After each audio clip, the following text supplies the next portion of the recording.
Louvado seja o nosso Senhor, pelo grande privilégio que Ele nos dá nesta noite de poder compartilhar a palavra do Senhor com os irmãos, de poder ouvir um pouquinho mais a respeito daquilo que Deus deixou escrito e como bênção para a vida da igreja. Por isso eu peço a você que abra sua Bíblia em Apocalipse.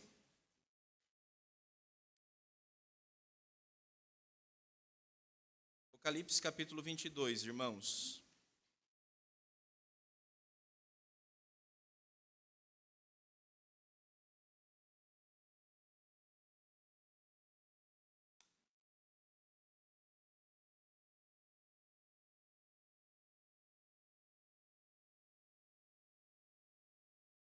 Nós vamos ler apenas 2 versos deste texto. Apocalipse 22, verso 16 e verso 17, irmãos. Eu, Jesus, enviei o meu anjo para vos testificar estas coisas às igrejas.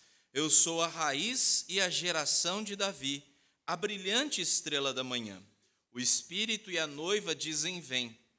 Aquele que ouve, diga: vem. Aquele que tem sede, venha. E quem quiser, receba de graça a água da vida. Vamos orar mais uma vez, irmãos. Bondoso Deus, nós te damos graças, Pai, por este culto que podemos prestar ao Senhor. O Senhor é o nosso Deus, nós somos o teu povo, e nós estamos aqui, Senhor, para engrandecê-lo e exaltá-lo. E agora, Deus, que vamos ouvir a tua palavra por meio da pregação, que o Senhor nos dê ouvidos, que o Senhor desvende os nossos olhos, para que possamos contemplar as maravilhas da tua lei. Sabemos que é o Senhor que nos instrui, por isso nós pedimos a tua graça e a tua bênção, em nome de Jesus. Amém. Meus irmãos, para mim é um grande prazer estar com vocês nesta noite de aniversário, juntamente com a minha família, e trago um abraço da Igreja Presbiteriana de Lençóis Paulista para os irmãos. Quem sabe um dia os irmãos tenham a oportunidade de nos conhecer ali, mais um pouquinho do povo do Senhor espalhado por esse mundão de meu Deus aí. Louvado seja o Senhor por este privilégio que nós temos nesta noite. Eu começo parabenizando a igreja pelos seus 50 anos. Louvado seja o Senhor por esta dádiva que vocês têm de poder, por durante 50 anos, expor a palavra do Senhor, congregar, ser alimentado, abençoar a vida uns dos outros, serem testemunhas do Senhor aqui em São Paulo, principalmente neste bairro. Alguns mais saudosos poderiam dizer: pastor, mas as coisas mudaram demais. Está tão difícil ser crente hoje em dia. Me lembro como parecia tão mais fácil na minha época ser crente, testemunhar, mas hoje está tão difícil. E realmente, irmãos, os dias são difíceis, mas as dificuldades continuam e em todas as épocas haverá dificuldade para o povo do Senhor. Sempre nós teremos que lidar com situações adversas. O povo de Deus é um povo peregrino. O povo de Deus é um povo que está aqui, mas está de passagem. E sabe disso. E sabe que este mundo é um mundo inóspito. Não é o nosso mundo. Mas nós estamos aqui. O Senhor Jesus, Ele mesmo nos diz que Ele nos envia para o mundo, para pregar o Evangelho. Mas nós não somos do mundo. Mas devemos viver neste mundo com a certeza do cuidado e de que o Senhor está sobre a nossa vida. Por isso, ao completar 50 anos, é bom nós olharmos para trás e vermos aquilo que Deus já fez. As pessoas que foram usadas como instrumentos de Deus aqui nesta igreja, no bairro, em outros lugares, pessoas que vieram ouvir o Evangelho, saíram e foram proclamar este Evangelho, foram abençoar outras cidades, outros lugares. Mas agora está aqui, este povo, esta igreja. E agora cabe aos irmãos darem continuidade. Mas talvez ao olhar para os nossos tempos, como eu já disse, talvez pensem: é difícil. Muito complicado. Não sei se nós vamos conseguir. A pressão é demais, pastor. Por isso, o meu propósito hoje com esse sermão é encorajá-los a perseverar, encorajá-los a olhar para Cristo, porque não tem outro lugar para olharmos, melhor dizendo. É claro, poderíamos olhar para o reverendo Avassi, é certo que sim, tem sido um exemplo de piedade pela graça do Senhor, mas ele é só um instrumento. Nós temos que olhar para o Senhor dele e Senhor nosso, o Senhor Jesus Cristo. E é interessante, irmãos, que este livro, o livro de Apocalipse, foi escrito para uma igreja no primeiro século. Uma igreja no primeiro século, irmãos, enfrentando problemas, dificuldades que talvez nós não tenhamos enfrentado e não sei se vamos enfrentar. Perseguições de todos os tipos. Perseguições físicas. Pessoas morreram por conta de Jesus. Mas por que pessoas morrem por conta de Jesus? Por que pessoas resolvem, então, não negar a sua fé, continuar firmes, crendo, ainda que pressionados, ainda que ultrajados, ainda que maltratados, a tal ponto de perderem a sua vida? Por que elas sofrem por conta de Jesus? Irmãos, se não crescem que Jesus é Senhor, que Jesus é Deus, que Jesus é a salvação, não haveria sentido. Certa vez um autor disse, C.S. Lewis, diante das afirmações que o Senhor Jesus Cristo fez, ele disse que nós só temos 3 opções. Ou nós cremos que Jesus era um mentiroso, que mentiu deliberadamente, de acordo com as afirmações que ele fez, ou nós cremos que ele era um lunático, um louco, quando ele disse coisas, ele disse, como nós vamos ver aqui, que ele é a raiz e é a estrela da manhã. Ele disse, eu e o Pai somos um. Ele fez afirmações difíceis, principalmente para aquela época. Ou então nós cremos que Ele é Deus, que Ele é Senhor.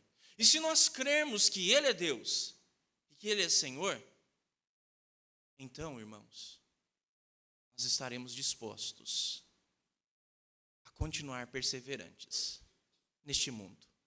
Neste mundo difícil, sim. Neste mundo em que todos podem dizer alguma coisa de acordo com a fé. Todos podem se manifestar de acordo com aquilo que se crê. Os crentes não podem. Os crentes têm que ter a fé na sua casinha ou na igreja. Não tem problema você ser crente. Você pode ser, mas desde que você não traga para o âmbito público. Não deixe a sua fé influenciar a sua forma de crer, a sua forma de trabalhar, a sua forma de fazer ciências, a sua forma de ver o mundo. Não. A sua fé fica na sua casa. Mas todo mundo faz de acordo com o que se crê. Mas os crentes não podem fazê-lo.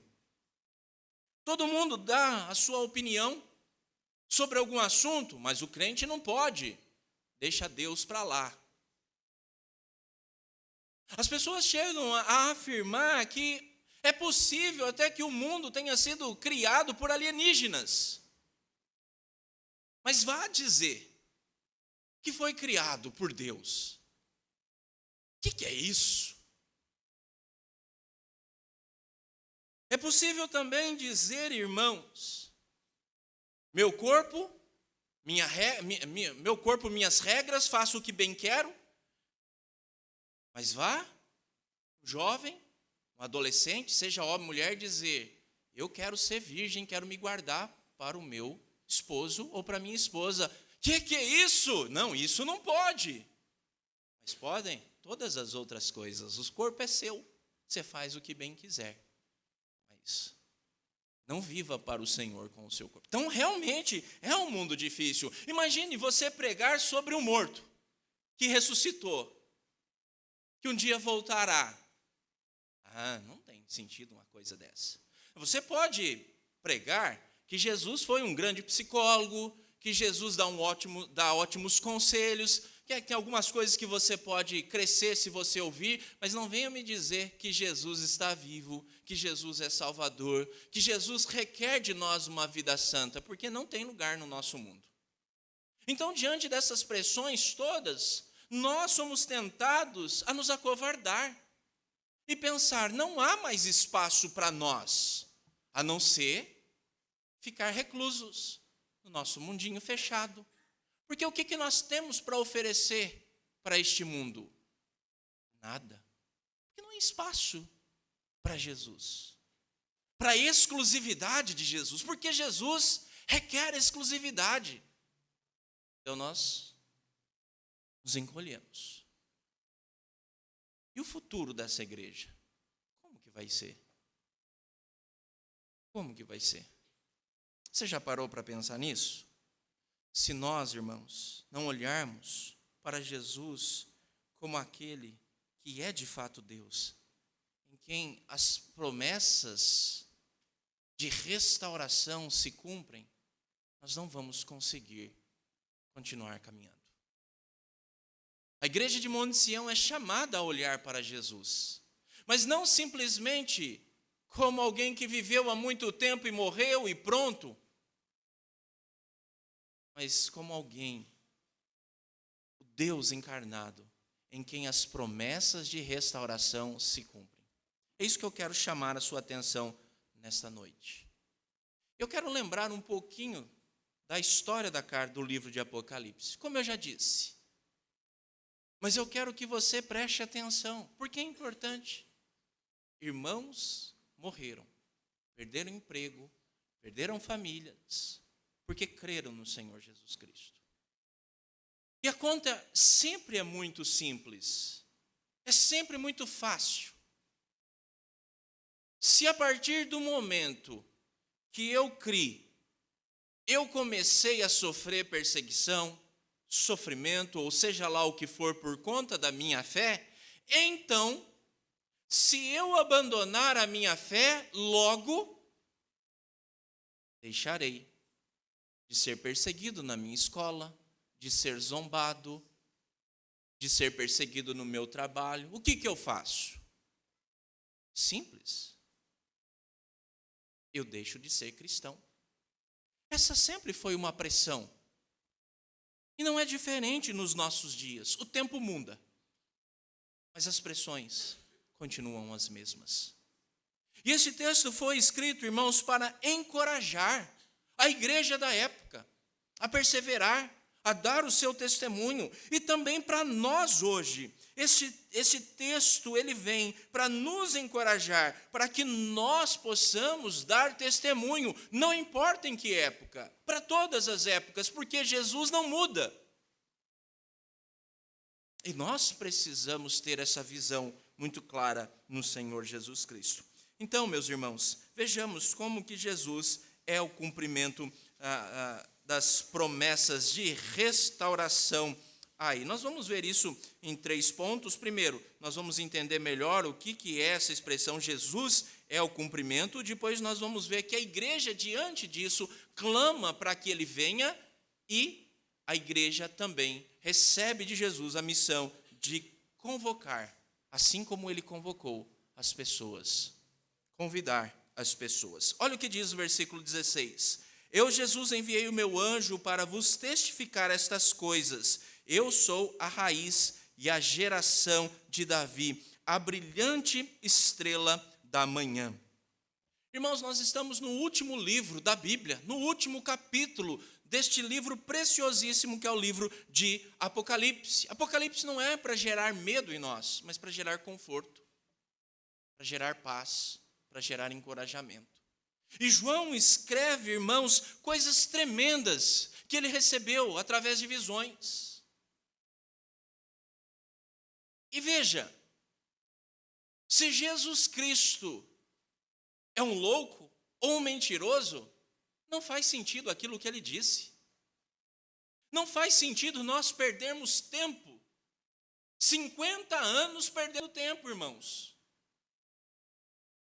Se Jesus é um louco, se Jesus é um mentiroso, nós estamos perdendo tempo. Fechemos a igreja e vá para cada um para a sua casa. Espere. Espere tão somente a morte. Porque não tem nada. Ah, mas se Jesus é o Deus encarnado, se Jesus é verdade, se Jesus é o verdadeiro, então tudo muda.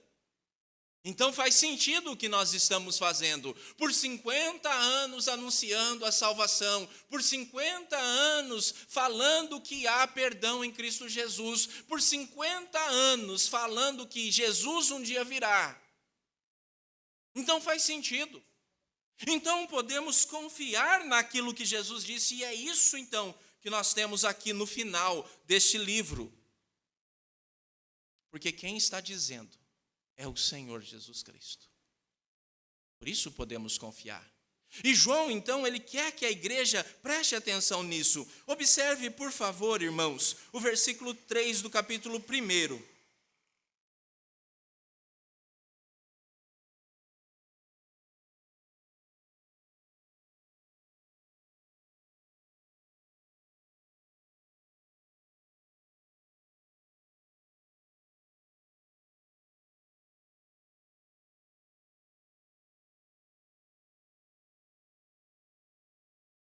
Bem-aventurado aqueles que leem, aqueles que ouvem as palavras da profecia e guardam as coisas nela escritas, pois o tempo está próximo. Bem-aventurado você que ouve e guarda essas palavras como sendo verdadeiras. E João, ele quer que os seus ouvintes ou seus leitores guardem essa palavra, porque são palavras de verdade, porque foram ditas pelo próprio Senhor Jesus Cristo. Então, quando nós vamos para o capítulo 22, o último capítulo, nós temos a apresentação de quem que está garantindo que isso é verdade.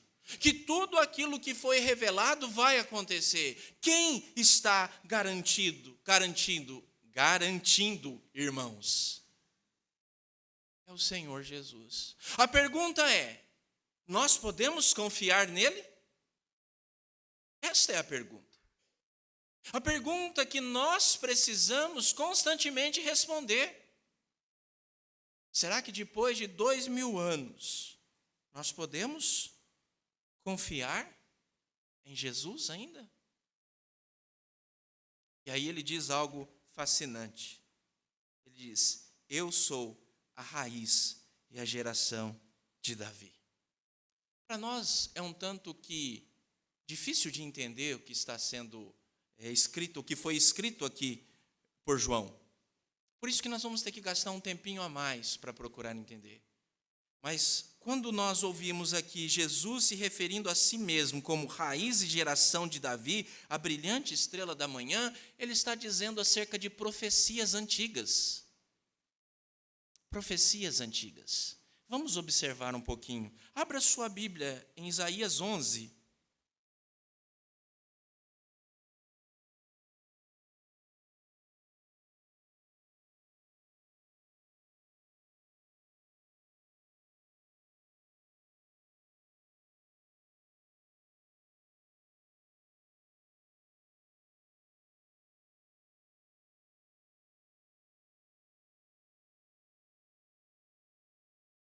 Do 1 a 10 diz assim: do tronco de Jessé sairá um rebento, e das suas raízes um renovo. Repousará sobre ele o Espírito do Senhor, o Espírito de sabedoria e de entendimento, o Espírito de conselho e de fortaleza, o Espírito de conhecimento e de temor do Senhor. Deleitar-se-á no temor do Senhor, não julgará segundo a vista dos seus olhos, nem repreenderá segundo o ouvir dos seus ouvidos, mas julgará com justiça os pobres e decidirá com equidade a favor dos mansos da terra. Ferirá a terra com a vara da sua boca e com o sopro dos seus lábios matará o perverso. A justiça será o seu cinto, será o cinto dos seus lombos, e a fidelidade o cinto dos seus rins. O lobo habitará com o cordeiro, e o leopardo se deitará junto ao cabrito. O bezerro, o leão novo e o animal cevado andarão juntos, e um pequenino os guiará.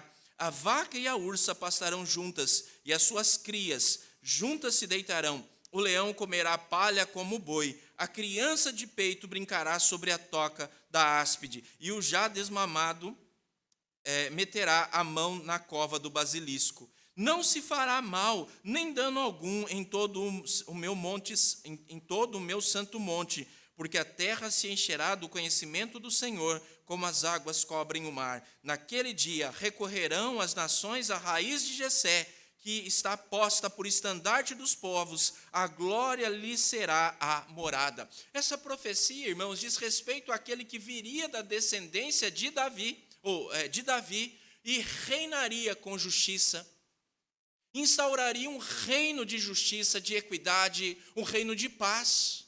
E quem que é esse? Quem que é esse? É Jesus. Por isso ele diz que ele é a raiz e a geração de Davi, ou seja, eu sou aquele que foi escolhido para trazer justiça, eu sou o rei prometido, que veio para trazer paz, paz verdadeira, um reino de justiça, mas um reino seguro, em que o mal será vencido, em que o mal será extirpado, claro, de forma plena, quando Jesus voltar. Mas é nele que nós temos o cumprimento de todas as promessas de restauração. É em Jesus que nós temos o anúncio de que um novo tempo foi inaugurado. E nós aguardamos a conclusão, o estabelecimento do reino eterno. É esse Jesus que garante que nós podemos confiar nele, que garante que a igreja será vitoriosa. É para ele que nós temos que olhar. Mas há uma outra profecia também aqui, eu peço a você que abra sua Bíblia aí em Números 24.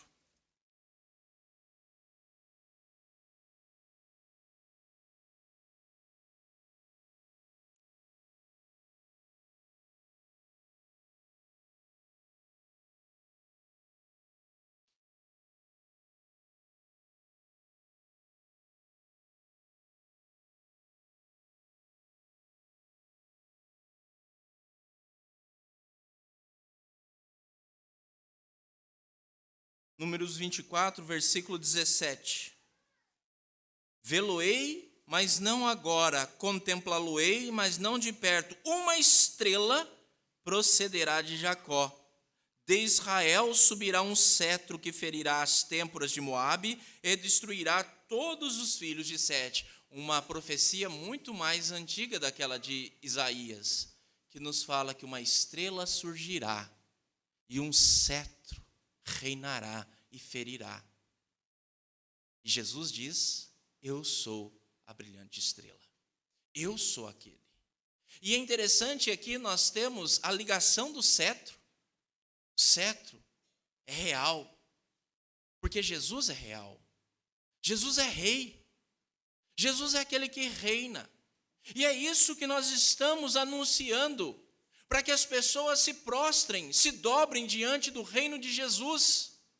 Nós somos embaixadores deste reino.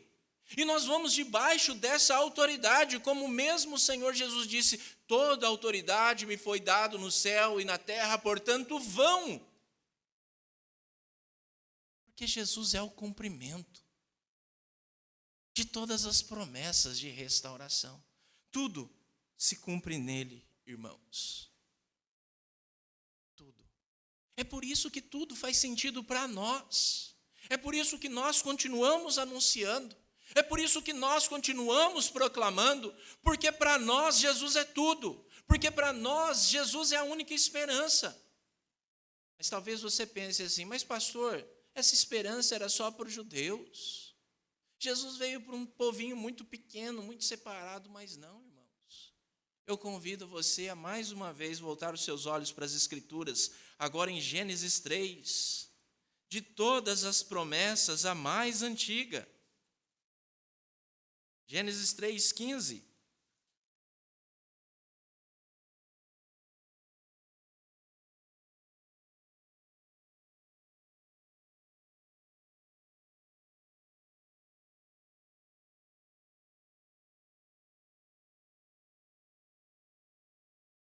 Gênesis 3:15 diz assim, irmãos: porém inimizade entre ti e a mulher, entre a tua descendência e o seu descendente. Este te ferirá a cabeça e tu lhe ferirás o calcanhar.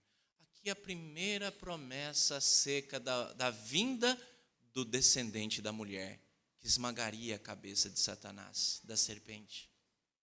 Tudo mais nas Escrituras diz respeito a esse descendente. Nele, tudo se cumpre. Você percebe que aqui está muito antes de ser formado Israel ou qualquer outro povo. Aqui o que está sendo dito é para a humanidade. Em Jesus está a esperança para aqueles que são desgraçados.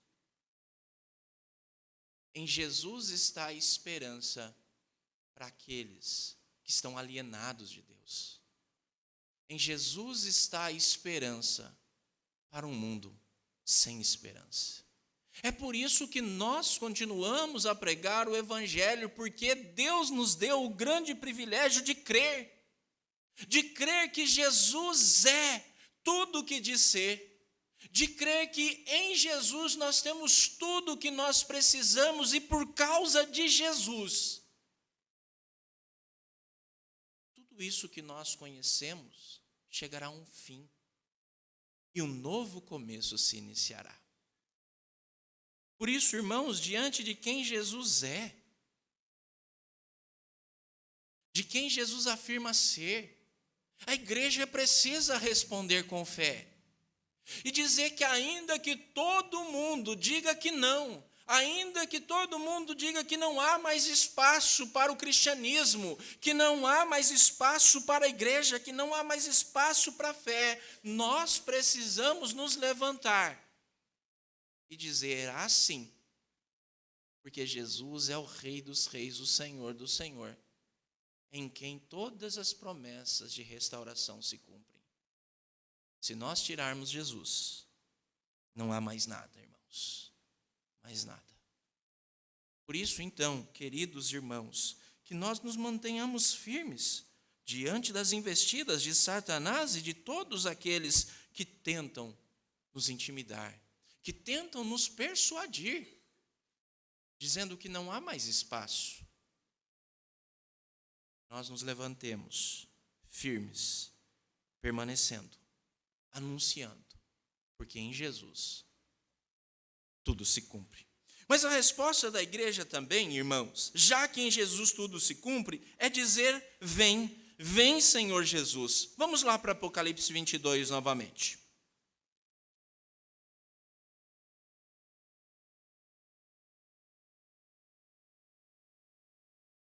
Versículo 17.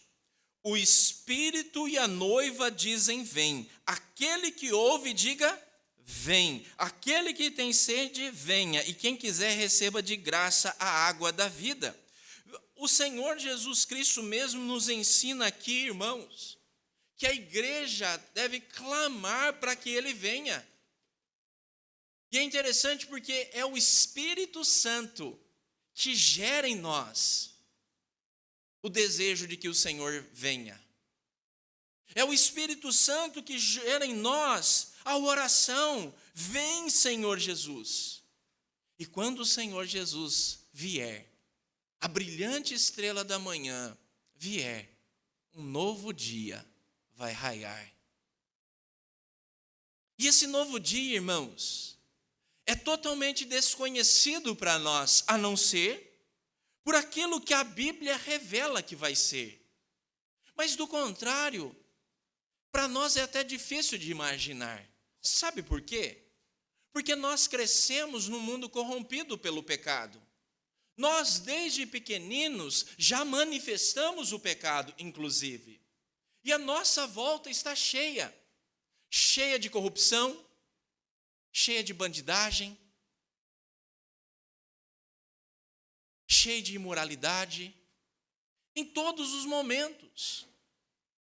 Doenças, criminalidade, catástrofes naturais e uma série de coisas que você sabe que existe. E então, para nós olharmos para este mundo e pensarmos que um dia essas coisas não vão acontecer, para nós chega a ser até esquisito de pensar. Mas você já parou para pensar no dia que você não precisará mais orar por perdão? Você já parou para pensar no dia que você não vai precisar mais se preocupar com a segurança da sua família? Você já parou para pensar no dia em que você não vai mais ofender a Deus e nem ao seu irmão? O dia que nós não teremos mais que lidar com enfermidades? Você já parou para pensar neste dia? Mas como que vem este dia? Por meio de quem que ele vem? Por meio de Jesus, queridos. É por meio de Jesus. Nós olhamos para o capítulo 21 e nós temos o novo céu e nova terra sendo descritos, o 21 e o 22. Fala aqui, inclusive, que Deus enxugará as nossas lágrimas. Não haverá mais morte, não haverá mais luto, não haverá mais dor, não haverá mais o mal. A brilhante estrela da manhã vai trazer isso. Os capítulos 19, 20, falam do juízo de Deus e da vitória contra o mal. Na verdade, quando Jesus morreu naquela cruz, ressuscitou e subiu ao céu, o mal já foi vencido. O mal já foi vencido. O que vai acontecer no último dia, quando Jesus voltar, irmãos, é que esta vitória será estabelecida para todo sempre. Será anunciada para que todos se prostrem diante do Senhor, do grande Rei, que veio para julgar. E Ele vem como grande vitorioso. Abra sua Bíblia em Apocalipse 19, irmãos.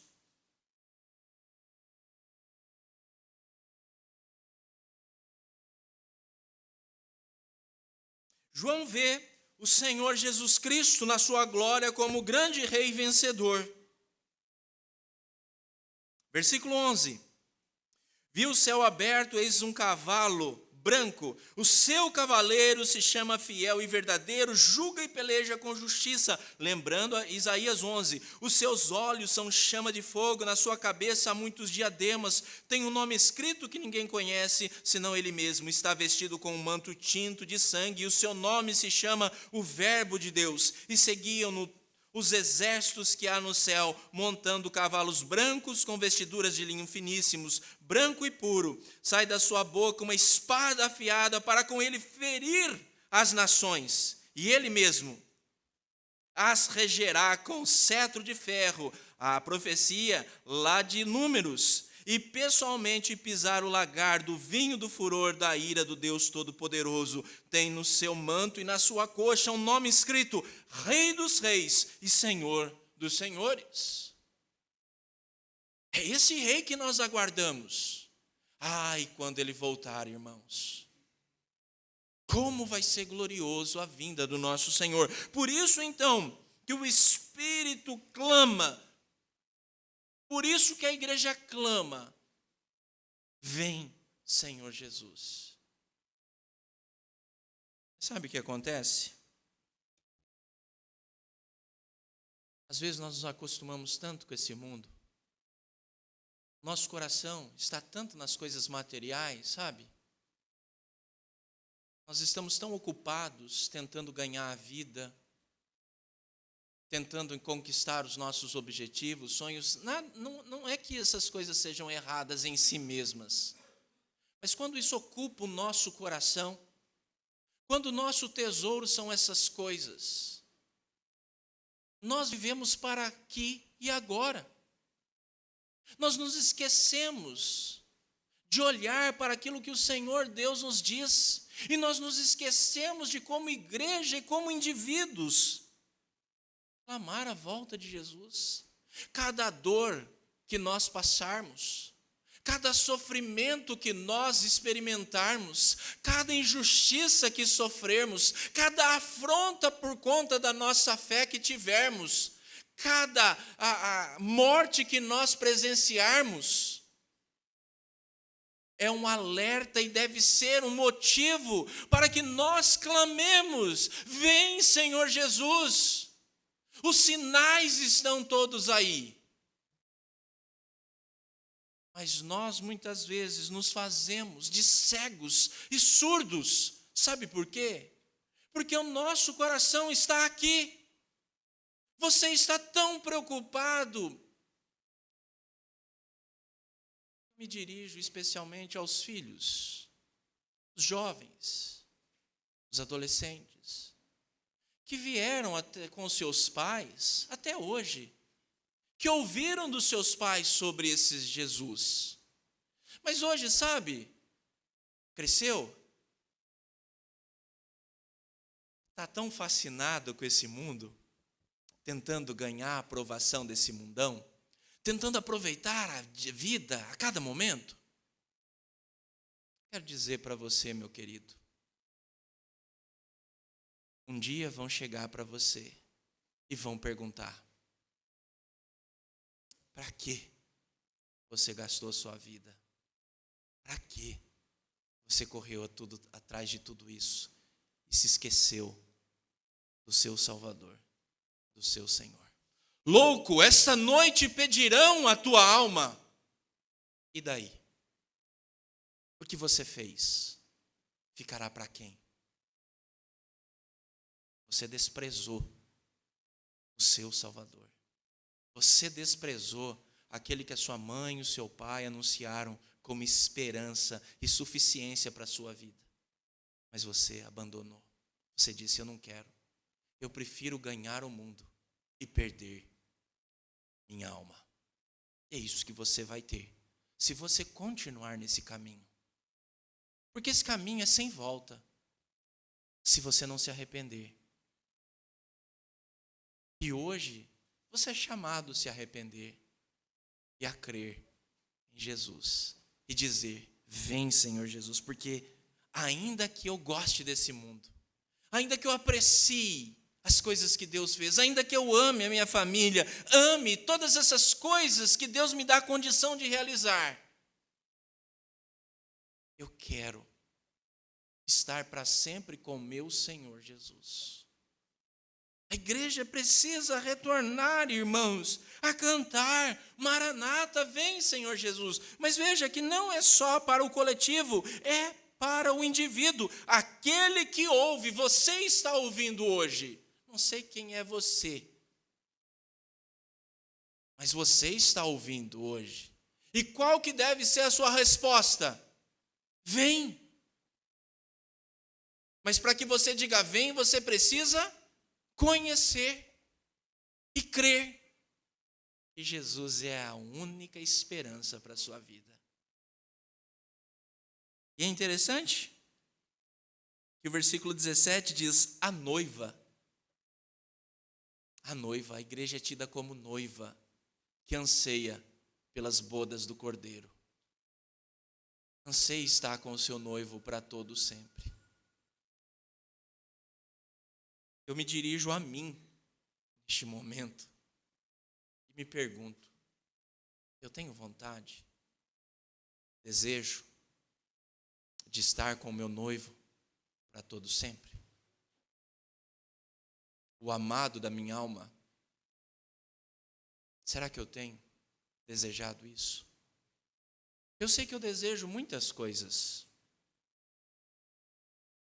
E por elas eu oro, por umas com mais intensidade, por outras menos. Mas e por estar com o meu Senhor? Será que eu tenho orado? E você? Tem sido a sua oração? Eu sei que você quer viver como pastor, igual falaram aqui, dobro da idade, mais 69 anos. Eu sei que você ama o pastor, mas orar pela volta de Jesus um pouquinho mais cedo é bom também, né, irmãos? Não precisa esperar 69 anos, não. Ore pela volta de Jesus, querido. É a resposta que nós damos. Se Jesus é a consumação, como de fato é, nós devemos orar pela sua volta. Por fim, irmãos, para encerrar, Versículo 17 diz: o Espírito e a noiva dizem vem, aquele que ouve diga vem, aquele que tem sede e quem quiser receba de graça a água da vida. Agora, Jesus muda. Jesus não está falando mais da igreja clamar para que ele venha, mas ele faz um convite para todos aqueles que têm sede, para que venham, receba de graça a água da vida. E quem é a água da vida? É ele mesmo. Ele é a água que sacia,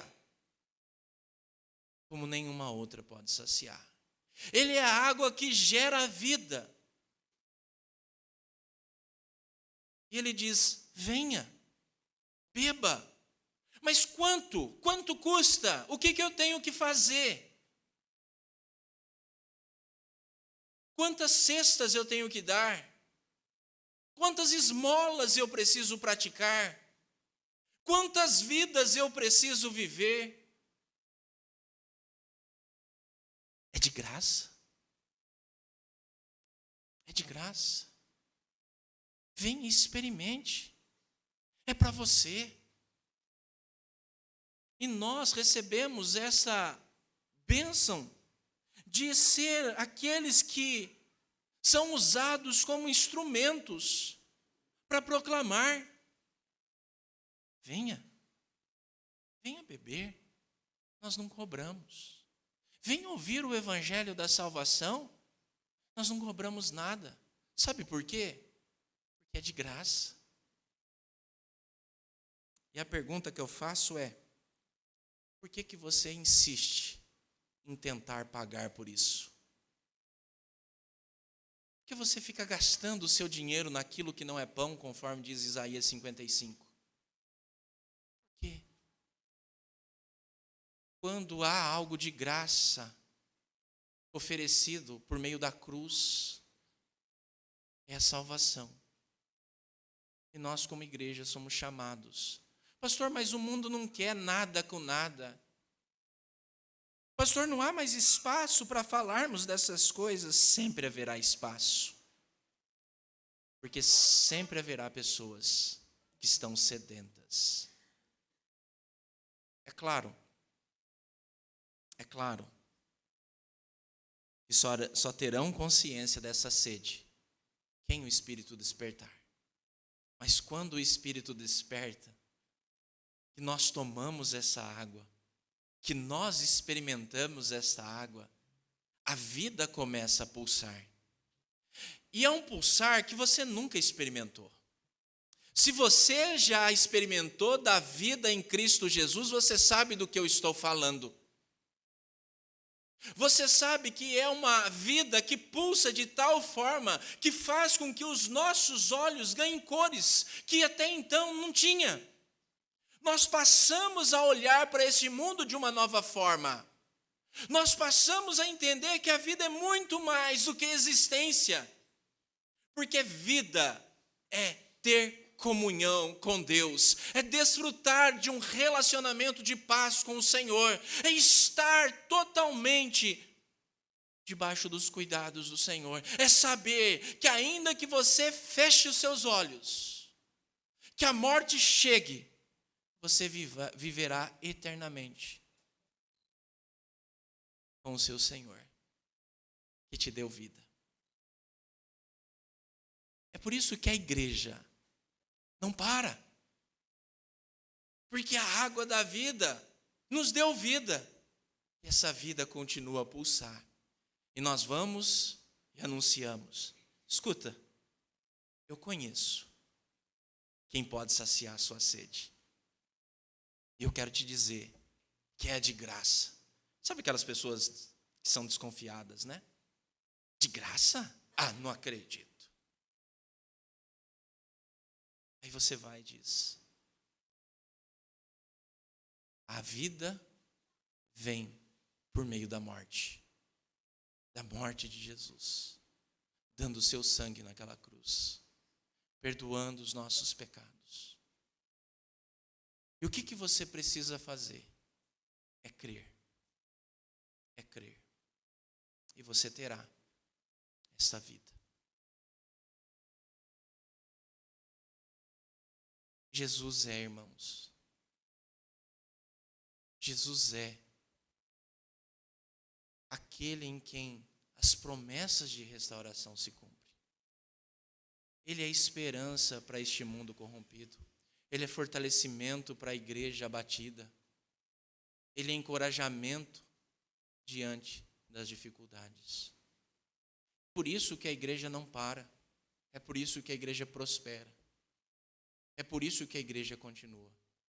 E o meu desejo para você, igreja presbiteriana, família Monte Sião, você nunca se esqueça de olhar para Jesus e vê-lo como ele é. Mesmo que o mundo diga, é mentiroso, é lunático, você diga, não, não, não. É Deus. É Salvador. Por isso nós queremos a volta dele. E por isso nós anunciamos, até que ele volte, que é de graça, irmãos. Que Deus assim nos abençoe. Amém.